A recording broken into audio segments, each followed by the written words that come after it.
వారాల్లో చూసినట్టయితే 3.5 సంవత్సరాలు ఆయన పరిచర్య జరిగించి ఆ యొక్క 3.5 సంవత్సరాల మధ్యలో ఆయన కొట్టివేయబడినట్టుగా, సిలువ వేయబడినట్టుగా మనం చూస్తున్నాం. హల్లెలూయా.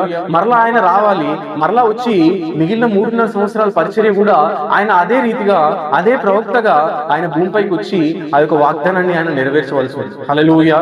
పాత కాలంలో ఆ యొక్క పాత నిబంధన సంఘ కాలంలో దేవుడు ఆ యొక్క 3.5 సంవత్సరాల పరిచర్య ఆయన యూదుల మధ్యలో, ఆయన సమరయుల మధ్యలో నెరవేర్చినట్టుగా ప్రవక్త మనకి చెప్తాడు. హల్లెలూయా.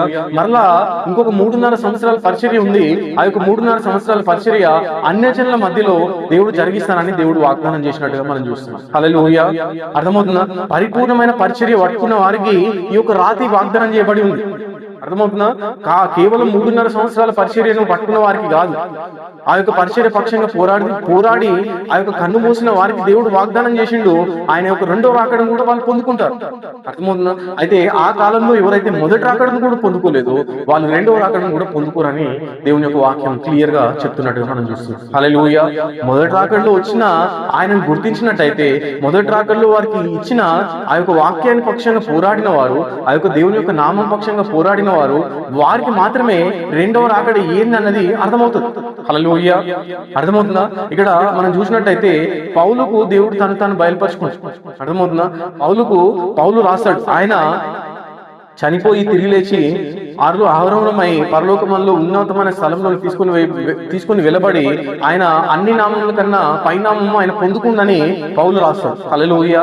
పౌలుకు కూడా అది బయలుపరచబడింది, పౌలుకు కూడా అది వాగ్దానం చేయబడింది. ఎందుకంటే రెండో రాకడ ఏమైతే అయ్యిందో అది ఆయనకు దేవుడు బయలుపరిచినట్టుగా మనం చూస్తున్నాం.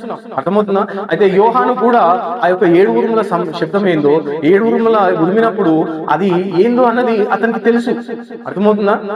వాగ్దానం చేయబడింది, అది అతను రాయబడుటకు అనుమతించబడలేదు, కానీ అతడు ఏందన్నది అతడు విన్నాడు. హల్లెలూయా.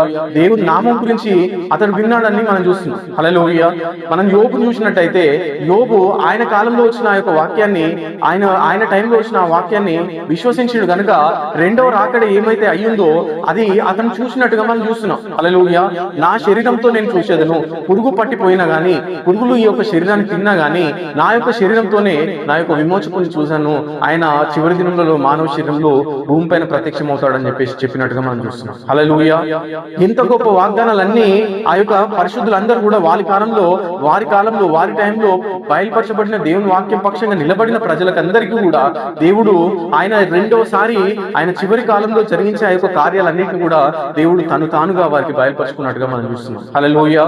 అబ్రహాము ఆయన భూమికి మొత్తానికి కూడా వారసుడు కనుక అబ్రహాంకు నేను బయలుపరిచి